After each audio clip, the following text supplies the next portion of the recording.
M&A friends. This podcast is brought to you by DealRoom. M&A is coming back. Would you like to avoid wasting hundreds of hours managing Excel trackers and building PowerPoint reports? Do you want to make your process more efficient? Well, I have great news for you. DealRoom is M&A management software that saves you time, headaches, and improves collaboration so you realize value faster. Learn more at DealRoom.net. Here's to the deal.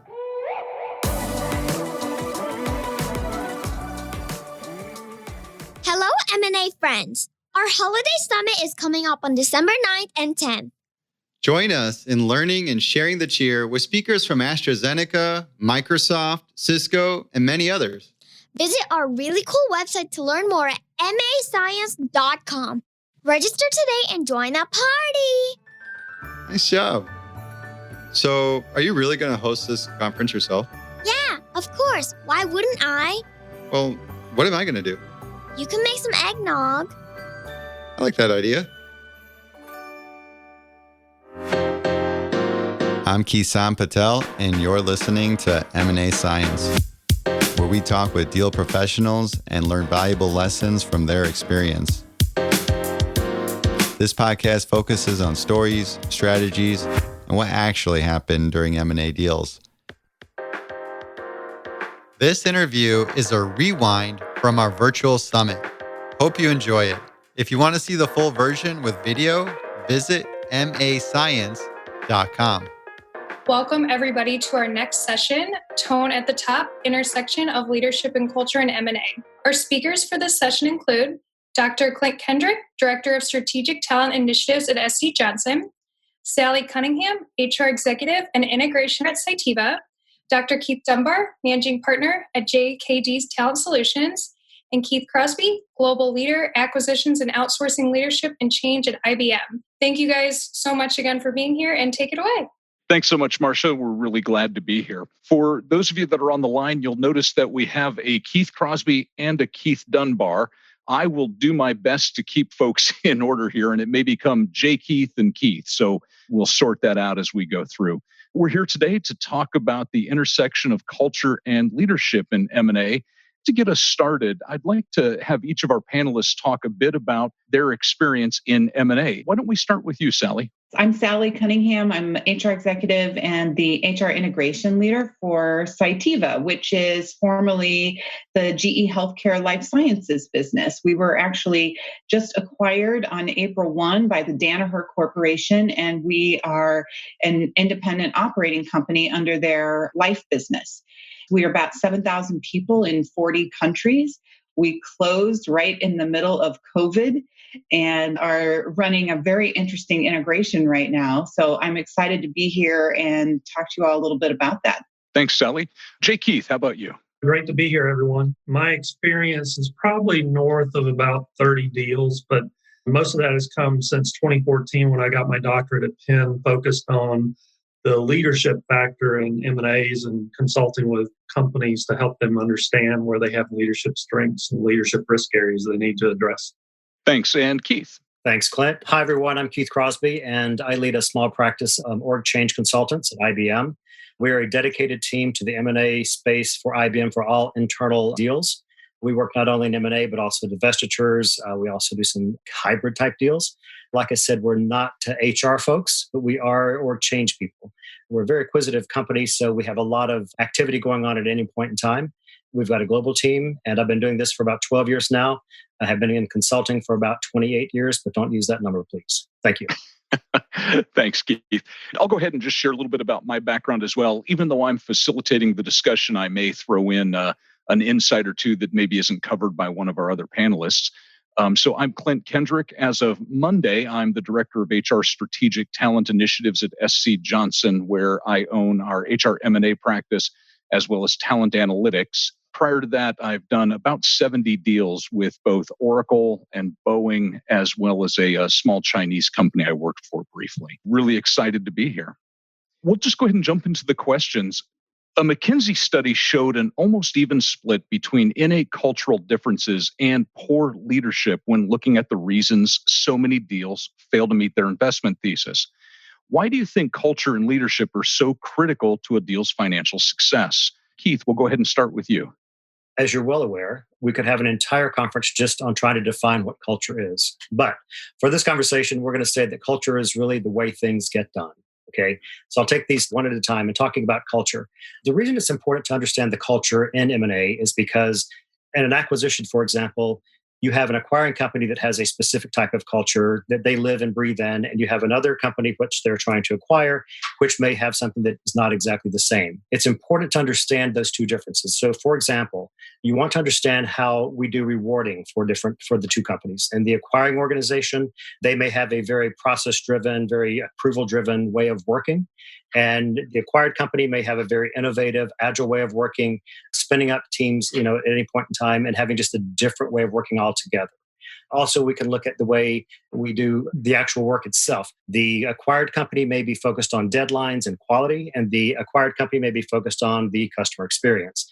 So the reason it's important to understand these two things is because when you throw them together and try to make sure that the company can deliver together against the business case, without knowing those nuances and differences between the culture and the leadership, you're going to have problems. The same thing with leaders. Some companies like the acquired leader, they may have an organization of leaders that are acquiring this company that are very hierarchical, very top-down leadership, command and control.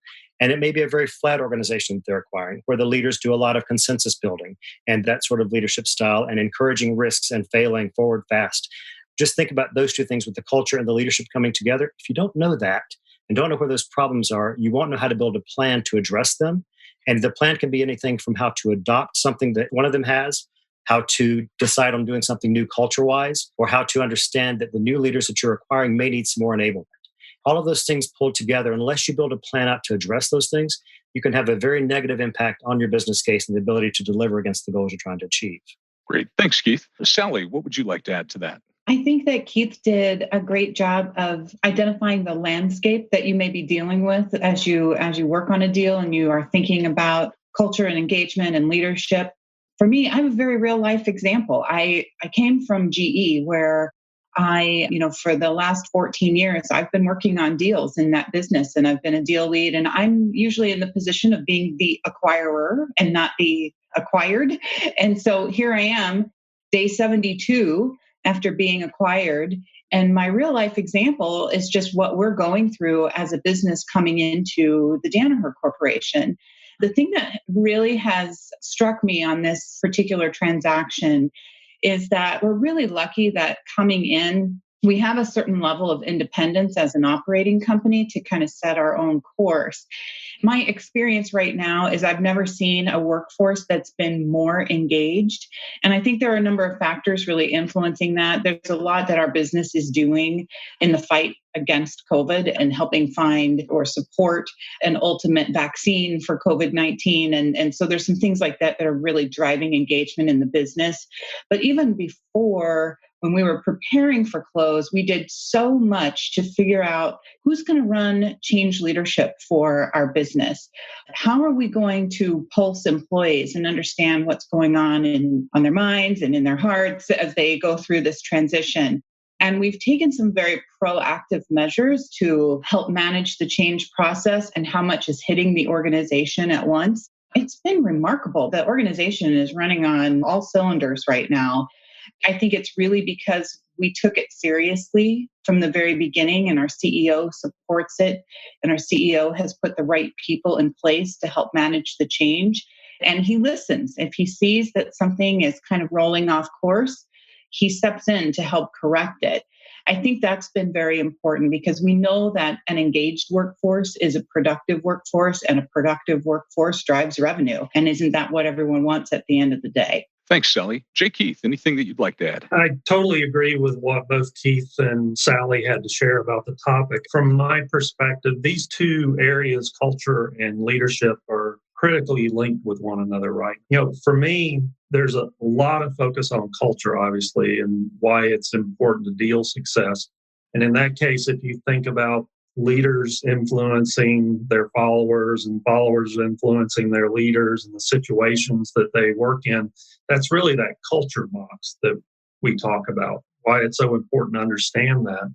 The thing that feeds that, though, is really that leadership skill and trait. So whether a leader is skilled or unskilled in a particular area, it will manifest itself as poor leadership across a number of different areas. And so I think that's why you really got to pay a lot of attention to both of these together. So it's not an either or.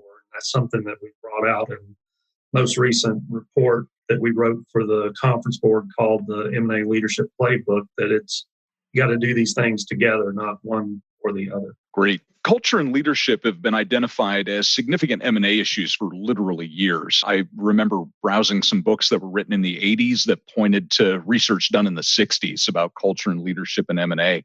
But Baker McKenzie shows that about 70% of serial acquirers don't think they do a good job assessing leaders and culture. When do you think companies should start looking at culture and leadership issues in a deal, and why? J. Keith, why don't we start with you?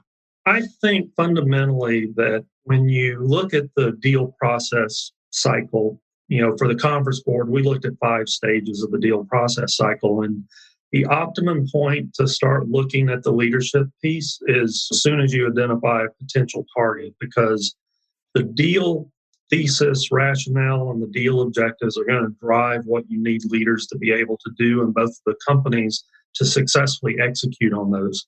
As the acquirer, you're in a much better position to start understanding where you have leadership strengths at the individual and the collective level, as whereas with the organization that you're acquiring, trying to find out some initial ideas of where they stand on that through looking at social media posts and other things that are available to you. Obviously, for the acquired company, it's much more difficult to get access to them at the right point. You then have the issues of, even if you're coming in to do leadership assessment work to help the deal be successful, you have these biases that the data is going to be used to make decisions about who stays or who goes.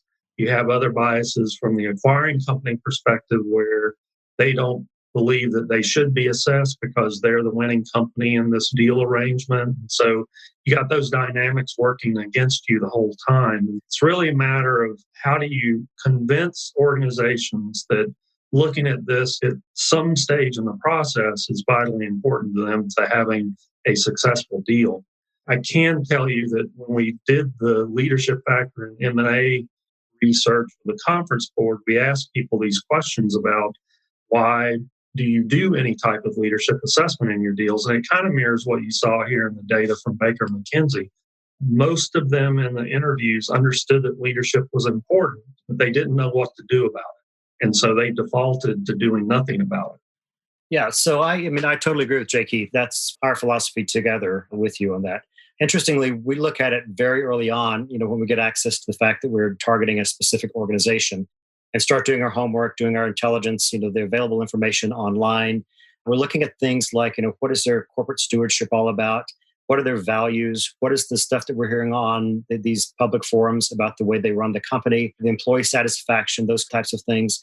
The same thing for the leaders. We're looking at what their backgrounds are, what kind of publications have they had, have they done TED Talks? And also really important for us is to look at the relationship map for the leadership team that is in the acquired company, because you want to understand if they've worked together 2 or 3 times before, if they went to school together, those types of things, because that helps us to build a hypothesis in our minds of this is a group that's either been together a long time or not been together for a long time. But what it does for us is it allows us to create a hypothesis for what we think the culture is and how we think that leadership team works together.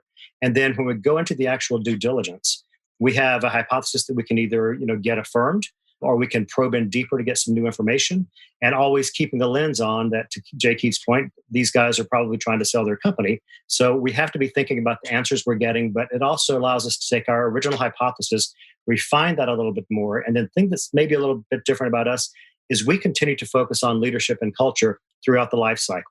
So once we've closed the deal, we want to get that same type of information from middle management, from the managers, the line managers, and from the employees. Once we've done that in, say, the first quarter after close, we've got a pretty comprehensive picture of what it really is like inside that organization. And then that gives us an idea of how we need to address leadership to help them be more able to deliver, and how we need to bring the cultures together to make sure that we don't miss anything and have organizational risks that can impact our business case. So, Keith, when you start doing your work, are you doing that after LOI, pre-LOI? It's after LOI. Okay. Sallie, how about you? I'll just quickly kind of wrap this up. It's funny because Keith Crosby and I have kind of very similar experiences in this particular area. And Keith just said it so eloquently. I'll give you an example because we did a lot of the same things. I had a checklist at GE that I would follow.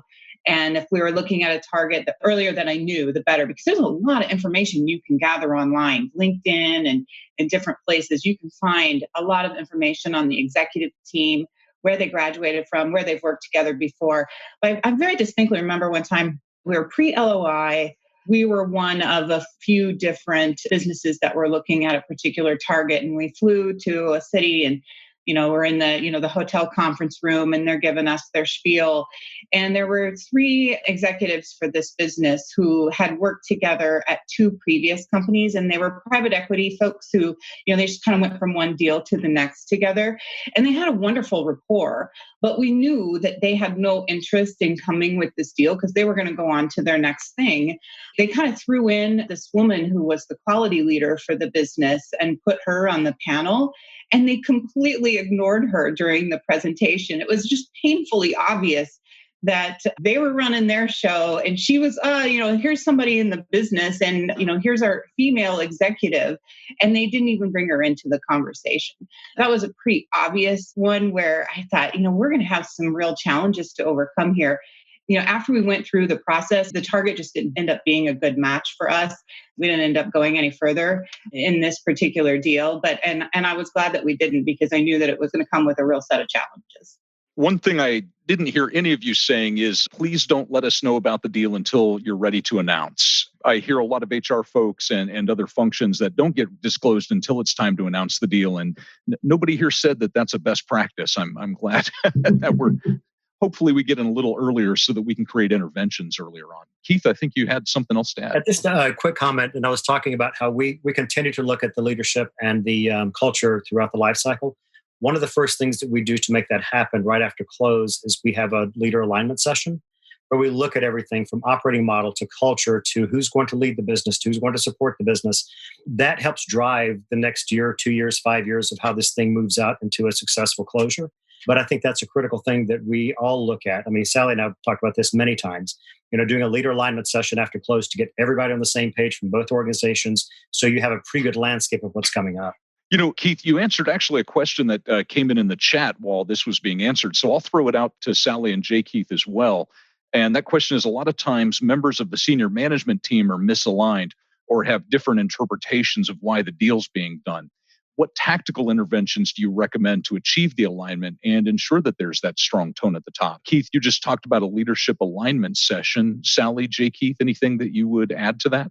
We've done in a number of the same things where having that leadership alignment session, that communication is so important. And certainly at the very top levels of the organization, we would absolutely expect that. There's going to be some lag between the top level of your organization and as you fall deeper into the organization.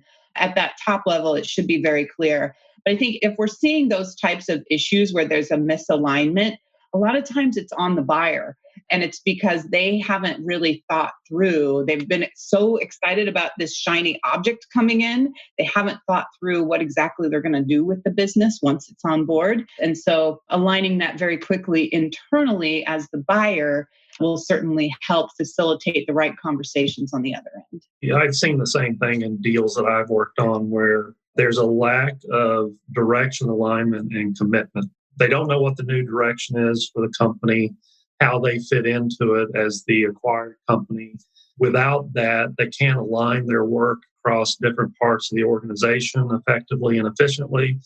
Bottom line is the most important piece is commitment to this co-created future. And so that was one of the M&A leadership practices we talked about in the most recent article from the conference board that I mentioned. And the one thing I would add is never underestimate the power of an effective integration leader. It can be really, really important to have that person be the glue that helps hold everything together, including helping ensure that there is strategic alignment.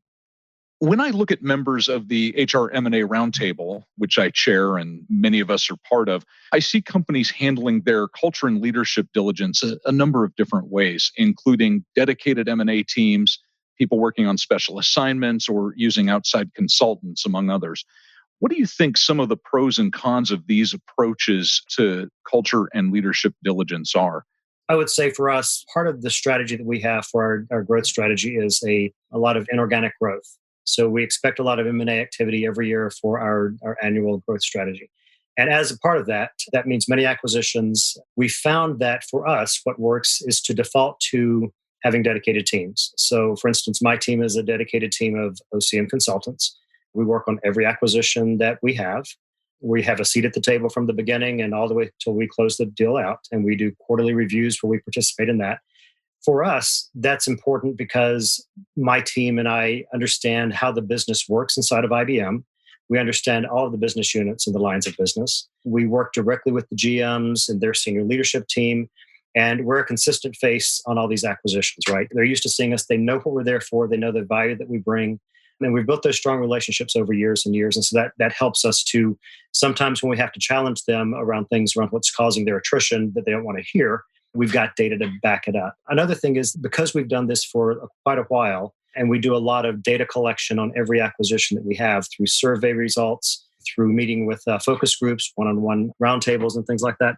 We have tons of data that we've collected over the years. And we have the ability internally to take that data and look at trends on certain types of acquisitions or certain types of leadership styles or certain types of organizational risks. And that affords us the ability to have predictive analytics. So we can look at an acquisition coming in very early, compare it to something that looked like this 2 or 3 years ago or last month, and say, based on what we see here, here are some things that we really need to look out for in the culture side and the leadership side. For us, it's effective for that reason. That's the big pro for it. However, we do supplement teams sometimes when we are in a unique situation with, say, organized labor in different countries. So we may bring in our employee relations or labor relations. And a few years ago, we were building a brand new line of business, and it was going to be built completely off of acquisitions. And so we brought in an external consultant to talk with us about what's the org design model look like? How does it integrate with all the business units and that sort of thing? So while we're not just married to only doing dedicated teams, we do use supplemental teams, consultants, and that kind of thing. We don't have any part-time folks on the teams across the whole structure. Most of us are dedicated, and it's been a fact that worked for us. Thanks, Keith. Sallie. However you do it depends on the type of resourcing that you have. And as long as you're doing it in a thoughtful way that works for your business, you'll get it done. But to Keith's point, when you have a situation where you have a large, sophisticated team that repeats deals all the time, you're going to get a better output from that. And so anything that you can do, and I can tell you, from my experience at GE, when we were really doing a lot of deals and doing, multiple deals in a year and within, a particular business unit. So I did a lot of deals back to back for a number of years in our healthcare business, for example. So we started to build a bench. We knew that I would be in more of the consultation type role and, managing the project plan and advising and counseling the specific business that was doing the acquisition. We tried to build this pipeline of HR folks within the function to build up an M&A skill set. We had a training course that people could go through and a number of materials available for people.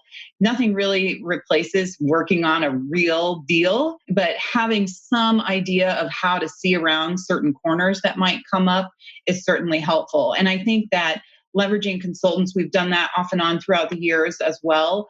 And there are great times to leverage a consultant to come in and help facilitate a very specific thing, get you through a difficult piece of your acquisition, especially where you don't have a skill set that exists. But I would advise you to then, learn how to do that so that you can keep it in-house next time, because internally, you know your organization better than anyone else. And that's really where you want that knowledge to be. Thanks, Sallie. J. Keith? Yeah, I think I would echo what Sallie said. So coming at it from the outside consultant perspective, the pro that organizations like myself bring as we become more highly specialized in the consulting world is specific specialized capability solutions that organizations can use to be more successful in, again, achieving their deal value through their deal objectives, right? And the con, as Sallie references, I should never go into a consulting relationship where I'm not imparting my knowledge to that client. So as she says, they can do this themselves at some point in the future, because there are some consultants out there, right, that don't take that approach. It's don't teach people how to fish, but teach them, here's the hook, I'll teach you how to fish the next time. I will caveat this by saying that, we all tend to work with larger serial acquirers. So your mileage may certainly vary if you're part of a smaller organization. Just a shameless plug. I've written the HR Practitioner's Guide to Mergers and Acquisitions Due Diligence, which is out on Amazon. For folks that are that smaller group that are looking at a way to think about their due diligence, I'd offer that as a resource as well. That was a good plug, Clint. Thank you. I tried to sneak that in there. Well done. A question that we seem to hear a lot when we talk about leadership is retention. Retention of key leaders is an important part of many LOIs, can definitely be a negotiating point if leadership offers or closing conditions, or retention is part of delayed deal consideration arrangements like earnouts or holdbacks. Retention is also a fundamental assumption for business continuity and synergy realization on a number of deals. So I'd love to hear some of your thoughts on who should be considered for retention, how long retention periods should be, and what retention mechanisms might be used. I know this is a really big question. Sallie, why don't we start with you? Thoughts on retention? This is one of my favorite topics. Sometimes good, sometimes bad. I used to say that retention was going to eventually be the death of me. I think the number one thing that you can do is give people a compelling reason to come to work every day. We kid ourselves all the time thinking that money is going to solve problems. When I'm working with our leadership teams on retention, I'm certainly considering the top leaders in the organization and, kind of where they are and so forth. But I'm really working very hard, especially during due diligence and before we go public with a deal, to have access wherever I can to key people below the top leadership team. We've had a number of targets over the years that have allowed that, which has been extremely helpful. So, your software architects, your senior scientists, really the brain trust of the organization, trying to engage them as early as possible, ensuring that things like their compensation is competitive, helping them build a network, giving them a sense of a promising future, because that's the stuff that people want. I mean, that's why I go to work every day. It's not because someone's giving me a bonus. That's the icing on the cake. And I would never turn down a bonus if someone wants to give me one. I want to have a compelling reason to come to work and do interesting things with interesting people. The other thing that I do is I engage the HR leader at the target as early as possible. I engage the HR leader in my current business that's taking on the acquisition so that they can start coming in and helping assess talent. That's our wheelhouse. We love to do that stuff. Bring your HR leads in as quickly as possible. There is a time and place for cash incentives of, various types where they can be leveraged, but they are not going to be your ultimate drivers of engagement. And I've seen a lot of situations where a business that's doing an acquisition will, I've got on my checklist, I have to do something with retention. They throw a couple things out there and they think they're done. And what they forget is that, this is a courtship. When you sign those agreements, this is when you need to really start engaging your key talent for the long term, because that money is only going to hold them over for so long. And that's when you want to work on what development opportunities are there? What's next? What are the deal value drivers? What do I get to work on? How do I get to be part of whatever this great future is going to be? And I also do another thing where a lot of times we'll say, and I think this is starting to be a little old school for a lot of folks now, we used to say that, the cash incentives related to retention were very much time-based. And I've never done that. If we're giving someone a cash incentive, it's tied to a specific goal. It's tied to a deal value driver or something that the business is expected to deliver post-close, whether it's the launch of a product, moving into a new market, going live with systems and tools. And not everybody's on the same time frame with their bonuses either. We're not dragging them out any longer than we have to, but they're generally tied to okay, if we're going to launch this product in 6 months, then we're going to pay out bonuses in 6 months. We make them very timely and associated with something very specific that's associated with taking the business forward. There's just nothing more poisonous than a visible business leader who doesn't want to be there. I have witnessed that on a number of occasions where, we've had a CEO, CFO, COO who they just didn't want to come into GE And that's okay. They're a startup person, or they want to retire, or whatever the case may be. And I had a situation with a CFO once who really just wanted to retire. We initially had talked to him about coming in and here's a retention and here's some long-term incentive and blah, blah, blah. And we could tell that just wasn't where his head was.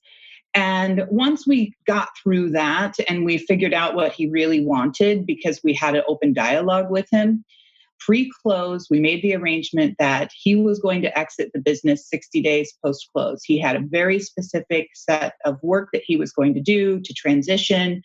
We were able to be upfront with that once the closing happened, like, hey, the CFO is going to retire, but we've got this plan in place and we're going to transition this work. And he was able to make the graceful exit that he really wanted to make. And we were able to get what we needed out of him in that period of time post-close. Thanks, Sallie. Jay Keith, how about you? Thoughts on retention? I come at this from the perspective of identifying the right people to retain. And so the deal value leadership practice that I mentioned from the report, that is intended to help you identify, based on each specific deal objective, where is the value generated and who is the person responsible or the team responsible for generating that value. So through that process, we want to identify who is the person and what leadership skills they need in this specific role. And I'll give you an example. So let's assume that the deal objective is to move into China to sell lots more products, right? So our normal thinking might be that the SVP of global sales, in the acquired company is, the critical role in that organization. But in effect, it may actually be that person sitting at the desk that's the account manager in Shanghai. We force those kinds of conversations through the workshop by asking the right questions so you can identify who those roles are, so you can make sure you lock those people up and ensure that, again, you attain that deal value. Great. Thanks, Jay Keith. Keith? Along with Sallie, we've had this conversation many times, the toxic leader that you acquire, right? So one of the ways that we try to get around that, or try to at least understand that early on, is during the due diligence process. We interview one-on-one with each of the CEO and his or her direct reports that are disclosed at due diligence. And part of our questioning is around talent. We want them to call names out. Who is the key talent that must be retained to make this be successful? Part of that conversation also is, and tell us about you. What are your goals and your aspirations? And we want full transparency. We know we're not going to get it completely all the time because they may be positioning themselves to sell the company. But what comes out of that is people will open up to you and tell you, I'd like to see this thing get through the 3 months or the 6 months, and I could give you a year. And sometimes they'll say that what they really want to do is just walk away close. You have to get under that. And sometimes those first interviews that we do give us insights into who's wanting to stay and who doesn't really have an interest in staying. The second thing has to do with what Keith said. In that same interview, we asked them to go deeper into the business and say, who is the key talent? Who are the rock stars? Who are the up-and-coming people that we really need to keep an eye on? Because we know that once an announcement comes out, the competitors are going to be swarming on them. And we want to put our arms around those folks, embrace them and say, you have a home here. What's it going to take to keep you? We go deep into the organization. Right after close, we try to figure out from the managers of those people and the upline managers and the middle managers and the people managers, who are the up-and-coming stars? And to Jay Keith's point, we document that and we figure out and work with those managers to say, who's at risk of leaving? How difficult is it to be replaced? And what would it take to keep them there? And to Sallie's point, it's not always money. It's an investment, because sometimes it's like, help them get a certification, help them finish their degree, let them go to a conference that they go to every year, stuff like that. So we look at retention, obviously at the close point, kind of at the top of the house. Soon after close, we go as deep as we can to find out where the talent is that's going to deliver that business case and stay with us. One other thing that I would throw out there that I found fairly successful for addressing both talent retention as well as cultural issues is what I call the post-diligence huddle. After each group has completed their due diligence report, and regardless of where that goes in your organization, there's a lot of information that's pulled in at that time. I have found that organizations that pull everybody together after the formal diligence is completed and asks two questions inside. One is, how are we going to break this business when we move them over to our way of doing things, right? So that's a culture question. How are we going to break this business? That addresses culture. And the second one that I really like to have everybody answer is, who are the key people that you saw when you were conducting your diligence?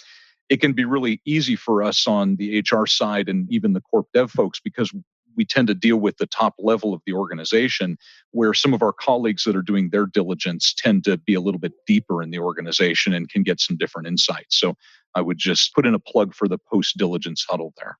During this conversation, a few folks mentioned middle managers or people below the C level. When you think about the role of a middle manager in terms of both leadership and culture, how do you see that? What should that be? And Jay Keith, I'm going to start with you. I know that you had some thoughts about that ended up in Harvard Business Review. Yeah, it's an important topic. I mean, I've looked at this from my doctoral research, the research with the Conference Board and other organizations' research. And it's clear from what the research tells us, and a lot of this is applied, is that middle managers have an effect on deal success. From my research, I asked this question: do middle managers or senior executives have a greater impact on deal success? And for the acquiring company, it was senior executives. Made perfect sense. They're the ones that are executing the strategy and deciding where the business goes. But for an acquired company, it was middle managers. And if you think about what Sallie and Keith have been talking about, retaining people at the top, the reality is that, like the CFO Sallie brought up, they're not going to stay, right? Because they have reasons that they want to leave. Maybe there's another company that has piqued their interest that they want to go to. Engaging with middle managers as early as possible from a talent identification perspective, like we just talked about with the last question, is really important. The other aspect is also the idea of these being major change management projects in organizations. And so there was some great research out of Stanford. Guy looked at major change projects. What he identified from that is that 68% of those projects failed in the organization. The ones that were successful, it was because middle managers were involved. They were engaged, helping to set the path for what this project transformation was going to be in their organization. I think a lot of organizations inherently have heard this comment about the frozen middle, right? You got the employees on the bottom itching to change things. Senior executives are looking to change things. But that frozen middle is where the work has to be done. That's why when we go into deals, we're obviously looking at L1, L2, but we try to point our clients into an area where they're also looking at the middle management and where they are going to have challenges either from a leadership and or the culture perspective in being able to achieve those deal objectives that they've lined up. Keith, how about you? I couldn't agree with Jay Keith more. The middle management for us are the change agents, right? They're the ones that are executing at the employee level. They're the ones that are trying to emulate the behaviors that we want them to do to be successful. We need them to help the employees get engaged because we know the higher the engagement, the higher the productivity, the higher the revenue, right? But the other side of that is they also need to be the conduit for bringing issues, risks, concerns, morale problems, bringing that back up the chain to the people that can make a difference in solving those problems. So I see that person as critical for, disseminating stuff that's going to help us to be successful at the grassroots level, but also being that voice of the masses going up to senior leadership to make those changes that we need to make. And we see that in just about every deal we have. So part of the role that manager has to play is that we call it North and South Communications, providing feedback and delivering messages and just having that as a constant stream of information going back and forth from the executives all the way down to the employee level. Great. Thanks, Keith. Sallie? I'm aligned with the two Keiths on this. The single most important influencer for your employees is their manager. As been stated, the middle layer of managers in the organization, they have the bulk of the population reporting to them. They're in the trenches. They know where the pain points are. You have to listen to them and engage them. I see a lot of organizations go to, well, let's go do a survey. Don't do a survey. Talk to them. Get them in a room together. Get them on a Zoom chat. Ask them how they're doing. As an HR practitioner for the last 25 years, I can't even tell you how many times I've been asked to administer a survey and nothing's been done with it. But what I do instead is I'll just do a focus group. I'll just bring people together and people will tell you what's on their mind if you ask them. For me, the best way to get in touch with that middle layer of management and really understand how they're doing is to get right with them. So when I make site visits, I make very explicit time to sit down with them. Now I'm having to find new ways to do that. The deal that I'm currently a part of, We read Jay Keith's research and published articles, and we took that to heart. And we know just how important it is to engage this particular population, and we're taking some explicit steps to do so. If I can just throw in one additional thought on middle manager engagement, it's that it usually starts at announce. Having been an acquired middle manager, there is nothing more frustrating than being pulled into a meeting where you're told you've just been bought and I've got 30 minutes to sort out what's going on with me, right? Do I have a job? Can I feed my kids? Can I pay my mortgage, right? All of this stuff about me that I've got to deal with. And then you've given me 30 minutes and no information, and I've got to go take care of my team. I really would encourage companies to seriously look at the way middle managers are handled during the announcement process. Maybe give more than 30 minutes of time. Give them some tools to cope with their own change process, and then give them some tools so they can go lead their teams through it. It's something I spent quite a bit of time helping us to update at Oracle.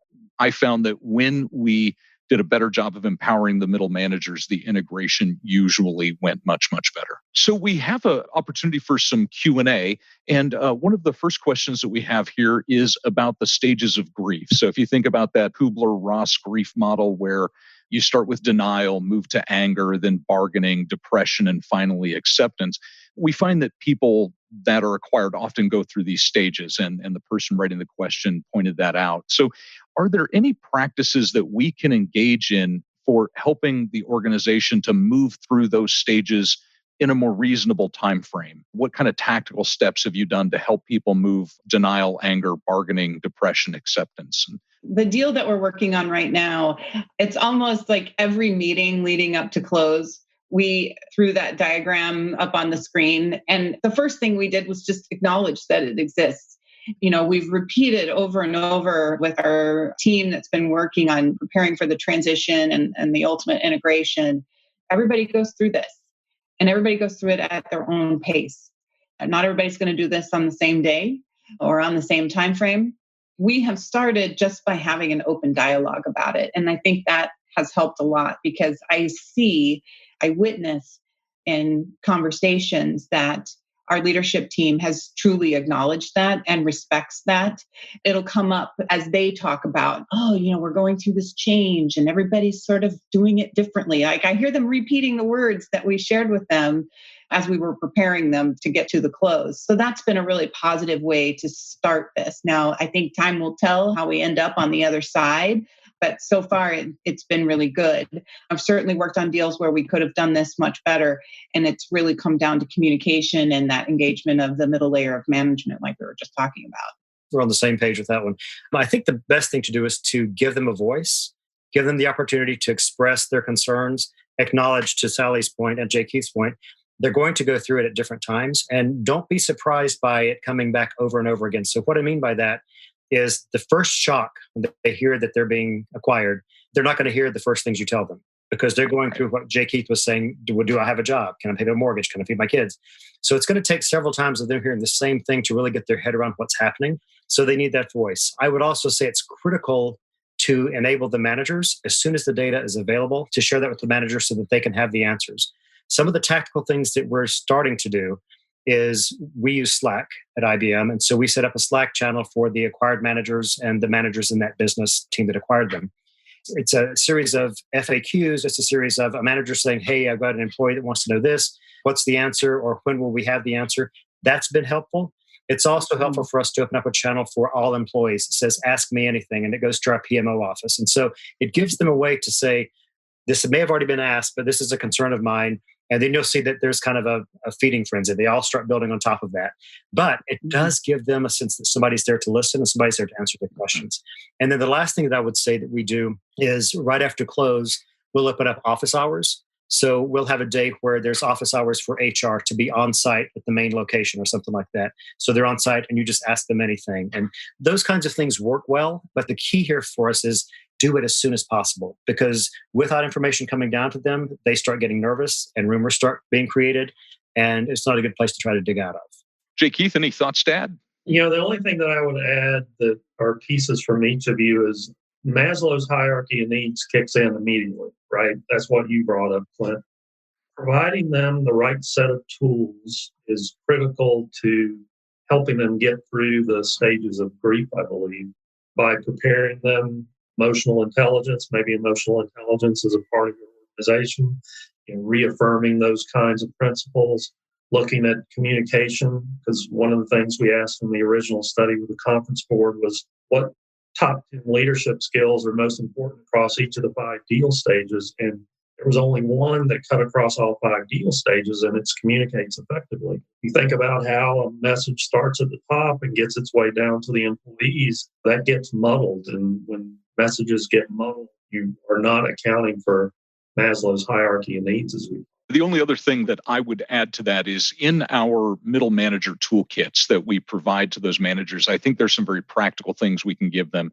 Either the Kubler-Ross grief model, which is what we just talked about. There's something called the Bridges transition model, which is a super geeky way of saying that when employees change, they experience a bit of a productivity dip until they get used to their new reality. Training managers on what to look for with their employees, because each employee's journey through whichever model you want to use is going to be an individual journey. It's up to that employee to work their way through things. Equipping managers to know how to work with employees who are at different points of that change journey can be really powerful. I also personally, and maybe this is the recovering West Coaster in me, I like to include our EAP phone number. That's the Employee Assistance Program. Some employees just get really stuck, and the acquisition is just the straw that broke the camel's back. They might be dealing with a significant personal or financial issue, and they just need to talk to somebody who's not their boss and not HR. Giving them that EAP number so they can go get a couple of counseling sessions to help them work through whatever's going on can be really, really invaluable. Jay, Keith, and Sallie, thank you so much. It's been a lot of fun.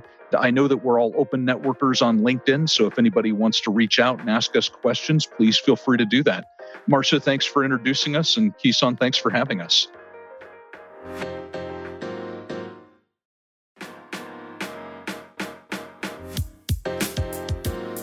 Thanks so much for listening to this episode of M&A Science. If you want to stay up to date on the podcast and all things M&A Science, including our events, make sure you sign up for our weekly newsletter at mascience.com. M&A teams that use proven techniques deliver better outcomes. Agile M&A is a science-based framework that focuses on responsiveness, adaptability, and continuous improvement. You can view the whole book online for free at agilema.com. And if you're still using Excel trackers and old school virtual data rooms that charge per page, what a ripoff, I highly recommend taking a look at DealRoom. DealRoom is designed for collaboration with internal and external teams. Visit DealRoom.net to learn more.